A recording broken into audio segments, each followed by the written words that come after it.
Hi, Sozos. How are you? Everything okay? I'm good. Thank you very much. Everything is great. Thank you. Yeah, it's great to be talking to you. Return to the Kingdom of Five has just been released. How have the reactions been so far?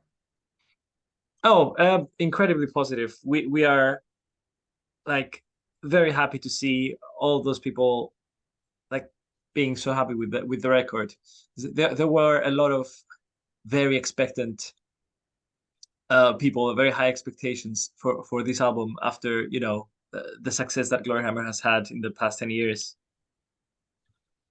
Yeah, and this album keeps the same lyrical wise keeps the same story as the other albums, as the last Mhm. album from the Beyond the Galactic Terror Vortex. Which chapters of the story are told in this album? So in this album, essentially, this is an album that picks up after the end of the story of the first album, Tales from the Kingdom of Five, um, but 30 years after. So um, a clone of the evil wizard Zargothrax wakes up from his slumber at the bottom of Dundee, deep beneath, and destroys Dundee with a nuclear explosion.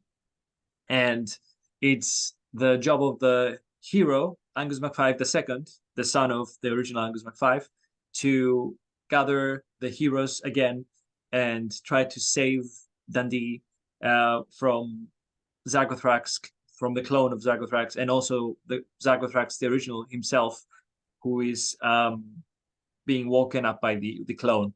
So this is like an in between. This is something that's happening between the first and second album, right after the first album, actually. Yeah, and now that you mentioned this in this album, it is the Angus McFive the second. Mhm. I have one question. It's something I've been thinking about. It's more of a fun question than Mhm. anything.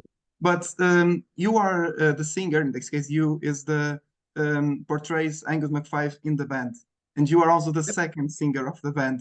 Okay, is there any connection between anything?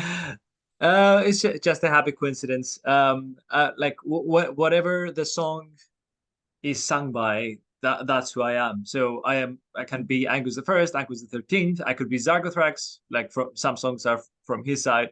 Um, yeah, it's just that the fourth album was always going to be a continuation of the very first album, so it was naturally going to be about Angus McFive II. So it's a happy coincidence.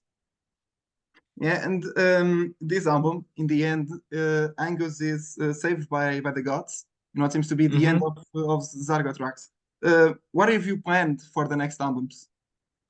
Oh, I can't say much about that, but we you will have not seen the last of Zargothrax. Like Zargothrax has Yeah, died multiple times in multiple dimensions. Um, so the story will continue, and Angus will be back, but also Ralathor, Hootsman, Sir Policius, and Zargothrax will also be back, but it will be uh, in a different way, and hopefully in something that people will be pleasantly surprised by and not will not be expecting. yeah, and I'm sure you'll make a great work out of it. Um, as I was saying, this is also your first album in the band. Um, Mhm.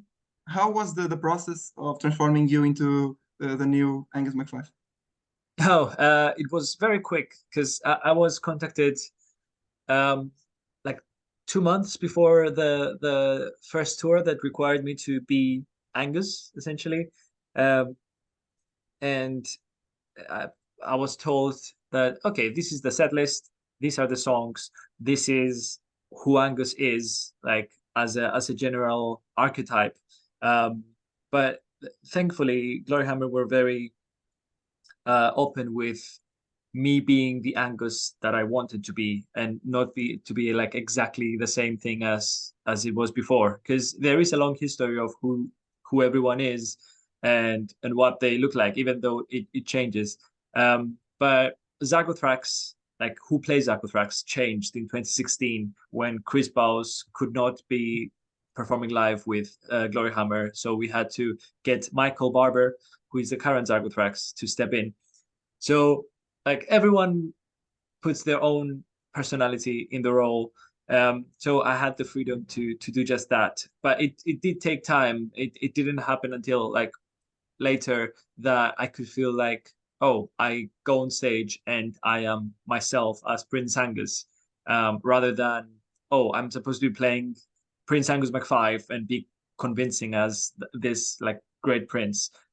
It's a subtle difference, but being able to be yourself as some other character is a lot more freeing, and it exudes a lot more confidence in performing than like trying to play a role convincingly without feeling like that's yourself, if that makes sense. Yeah, that makes a lot of sense. And what about your vocal performance in this album? Did you try any new technique or adopt any new technique? Um, I I wouldn't say I tried like completely new techniques. And I didn't really like put everything that I knew like in this album, but I will say that I got pushed um quite a bit in terms of, oh, we want this to sound like biting or forward, or we want this to sound like Zargothrax being really angry. And I had the freedom of like of being in the studio and not my own like little studio apartment, where there's neighbors and there's like you don't want to make too much noise when you record. Um, so I was in a studio in Bosnia when we were recording this album, and I could just like essentially do whatever I wanted and like vocalize however I wanted, and that allowed us to experiment a lot with the vocals that we included in this album. And I think it shows in the very last track in Maleficus Geminus, where you can hear multiple different facets of vocals, from like very clean and heroic like Angus is typically on the album, but it goes like way on the other direction when I am essentially speaking as Zargothrax. Um, Yeah, yeah. yeah. And how do you think the fans are reacting to all of your work in this album? Because you see, when a singer is replaced, it's usually a lot harder than when, for example, when Chris Baus left the band. What do you think of the reaction of your work? That's very true. Like a lot of people still haven't realized it's not Chris on stage, um, and it's been like 8 years. But I think that from the reactions I've seen, people that wanted to not like this album have decided not to do that from the Mhm. start, and I don't think it changed many people's opinions. But I know that a lot of people that were on the fence about Gloryhammer, that were not convinced by Fly Away, just from the 3 singles that we released in the past months. People have seemed to come around and embrace the new sound of the band, and even more so with the album that um, is a bit more. With the singles, you want to put your more commercial numbers first. Yeah. So you want to show people that, oh, this is a fun song that you can come and watch live and have a lot of fun, which of course people do. But then the other songs in the album, I think, showcase um, the variety of different things that Gloryhammer can offer, that is like much larger than like the variety that other bands show in their records, because each song in this album has its own distinct identity. There's no like 2 songs that sound very similar to each other. um, and I think that helps the album feel like um, different parts of a journey rather than blend into like one thing. Yeah, and that was one thing that I really a comment that I saw from someone saying that Gloryhammer, and it's completely true, I think. Gloryhammer are much more closer to Rhapsody now than Rhapsody of Fire, the band, than in the previous albums. Was this something that you aimed for, or like in the creation process? So it was a very conscious choice to have the first song in the album, Holy Flaming Hammer of Unholy Cosmic Frost, to be very close to the Rhapsody sound. Yeah. We even when we were writing it in Guitar Pro, you can title specific sections, and there were very deliberate things. Oh, this should sound like Rhapsody when we actually recorded. So we wanted to start the album like a Rhapsody album, and then we wanted it to branch out and like sound like different things. So there are parts of the album that sound like Symphony X. There are parts that sound more like a band like Sabaton. And I think people make the Rhapsody comparison just because the vocals are slightly more like, slightly closer to Fabio Leone than Thomas Winkler, which is like a fair, like that's an opinion, I guess. But the world of power metal and the world of like singing, that it's just like so many different styles of voices that I think that the vocal style that we use can be like 7 different influences at any one point. It doesn't. I don't think it sticks to Rhapsody very closely, other than like the first song and maybe in like Vorpal Laser Blaster of Pete and Wim, which is like another fast The number. beginning and everything. Also Yeah. Stratovarius and stuff like that. Yeah. Oh yeah, of course. Like the Vorpal Laser Blaster was like supposed to be the Stratovarius number, but yeah, we didn't really like. We started with the idea of, oh, we want to channel this band here, but it's not like one band per song or the whole song channels one band. It's always okay. We start with this idea and then we want to make a Gloryhammer. Yeah. And I think it turned out to be a great album. What about your composition process to this album? You already said that some songs you wanted to sound like some certain bands, but how did you come up first with the melodies, or how did you write? So most of the writing came from Michael Barber, which is our like Zargothrax currently, and almost as much was from Chris Bose. And that was like the 2 main songwriters of the album.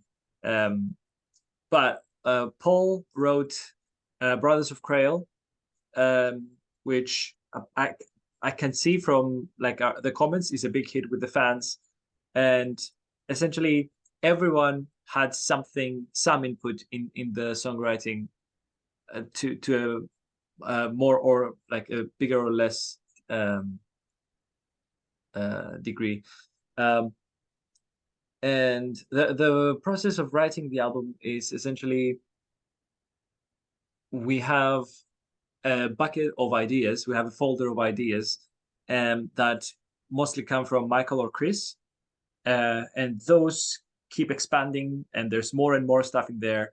And then when there's a point where, oh, actually we need to start writing stuff, Chris comes in or Mike comes in and pieces together the stuff that we have as ideas and make something that has a structure of its own.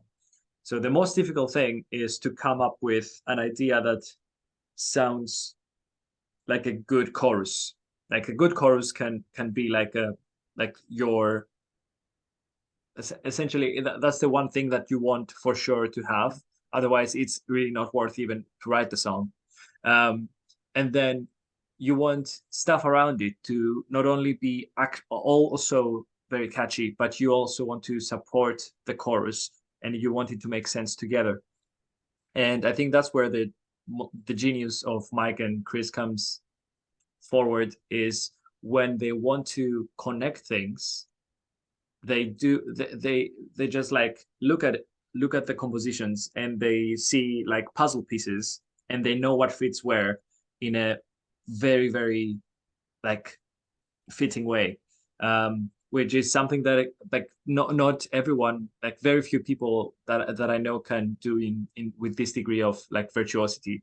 But everyone, as I said, contributed to songwriting. I wrote like the Imperium Dandaxia, the chorus of that song, and like pieces here and there. Like I wish like in the next album I will have like a more of an active role in the songwriting. I didn't have as much in this one, but there is stuff from everyone in the songwriting department. Yeah, and you were saying that about Chris Bowles. I just remembered. Although he's not in the band, he's still doing some shows with you, right? Playing the saxophone on Wasteland Oh, Warrior Patrol. so yeah, because we were touring with Elstorm in the US, um, and we wanted to play Wasteland Warrior Hoots Patrol for the last four shows. Yeah. He went got a saxophone, and then we had Chris dress up as his pirate self in Elstorm, and then show up for the saxophone solo. Unfortunately, we can't have Chris every time we play Wasteland Warrior, but we will have some kind of a different presentation. There is going to be a different guy, but it's not going to be Chris, and I don't think it's going to be human either.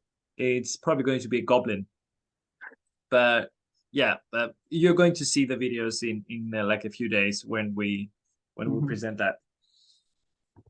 Yeah, now you are also going to tour, right?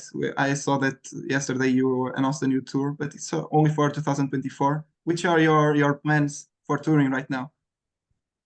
Oh, well, we have a little 2 week tour in the middle of August where we'll be going around playing festivals and also a couple of club shows. So that's for August. We have the Full Metal Cruise in September, where we'll be playing on a cruise ship. I'm really looking forward to that. I've never experienced this. I've never been on a cruise ship. Never mind like a full metal one. Um, and we are trying to like have more shows before 2024, but I can't say more about that until we like announce it. But the big one, of course, is the Beast in Black and Brothers of Metal tour we are having in January, and I'm like super excited about that. I'm a big fan of both bands. We've toured with Brothers of Metal in September, and yeah, I couldn't be happier that we're doing that. Yeah, and so far there is no Portuguese date, so don't forget to have a Portuguese date to that tour or to a show before that. I'll love to see Oh, you I here. will. I have not been part of the planning. Otherwise, there would have been. Yeah, like there would have been more of like Spain, Portugal. Like I Yeah. wish we came to that part of Europe as well. But I'll pass your comments on, and hopefully can make a difference. Now we were talking about Wasteland Warrior Hoods Patrol, then I got off the runs. Wasteland Warrior Hoods Patrol has that sax solo in Hmm. the middle. How did you come up with that idea? Is it anything related to Lord Rockingham's 11th song? Uh, so the idea was essentially everything that Gloryhammer comes up with that sounds crazy is just like bouncing off ideas of each other. So Mhm. I think one day someone said, wouldn't it be funny if there was like a saxophone solo in the middle of a song?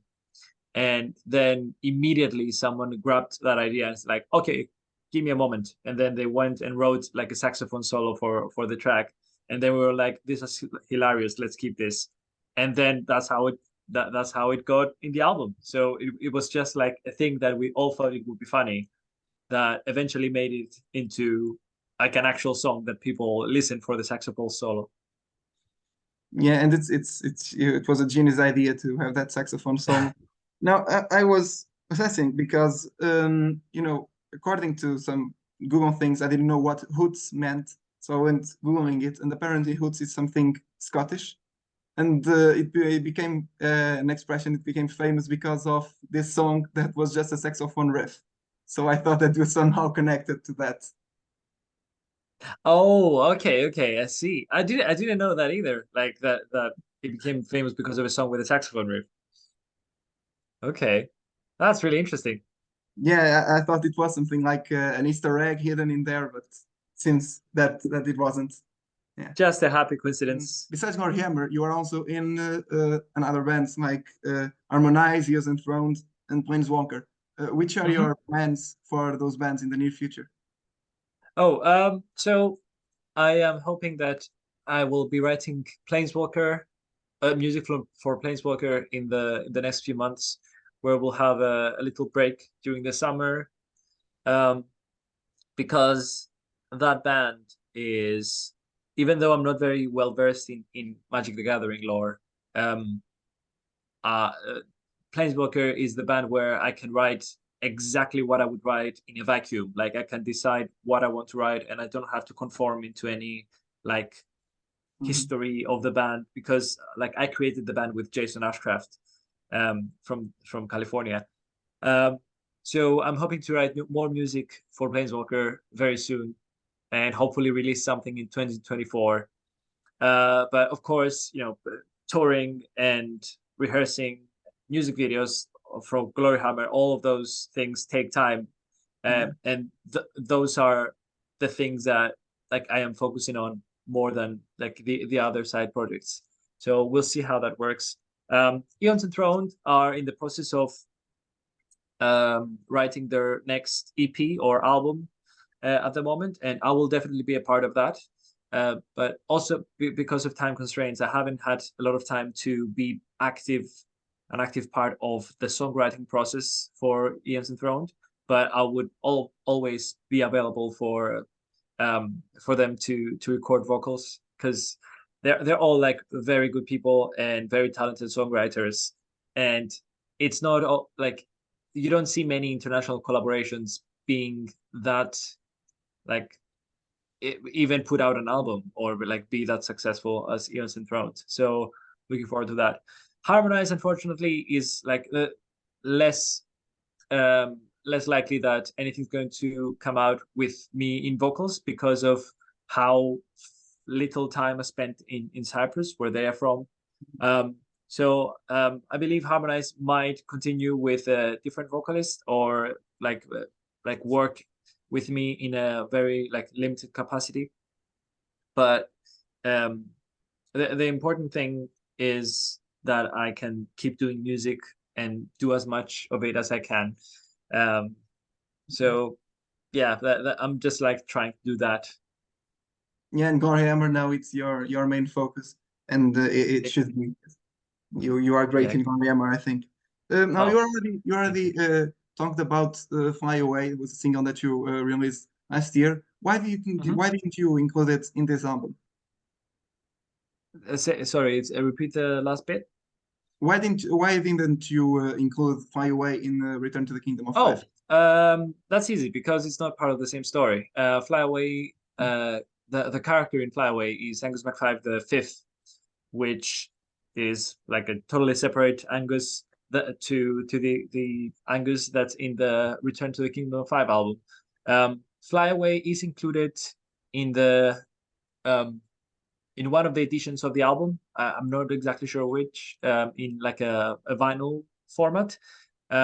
But yeah, because it's not part of the same story, it's not part of the album. It's a separate single. The practical reason it's separate as well is because Fly Away, I recorded it in my bedroom with my own equipment, and it would sound very, very different to the vocal sound that we have for this album. So it wouldn't match the sonic signature of the album. So we decided to keep those separate. Yeah, it makes total sense. Well, so I think that's it. Thank you so much. It was an honor to do this interview with you. Would you like to send any message to your Portuguese fans? Oh, I would just like to to thank everyone in Portugal that has checked out the Gloryhammer album, and thank you for all the lovely messages that we received. And we hope to very soon come visit Portugal. We are coming to Spain in Zamora in a couple of days to play at the Z Rock Live Festival. Unfortunately, that's as close as we're going to come in the next few months, at least. But we hope to play Portugal one day soon. Yeah, and I hope to see you here soon. Thank you so much. It was an honor. Thank you very much.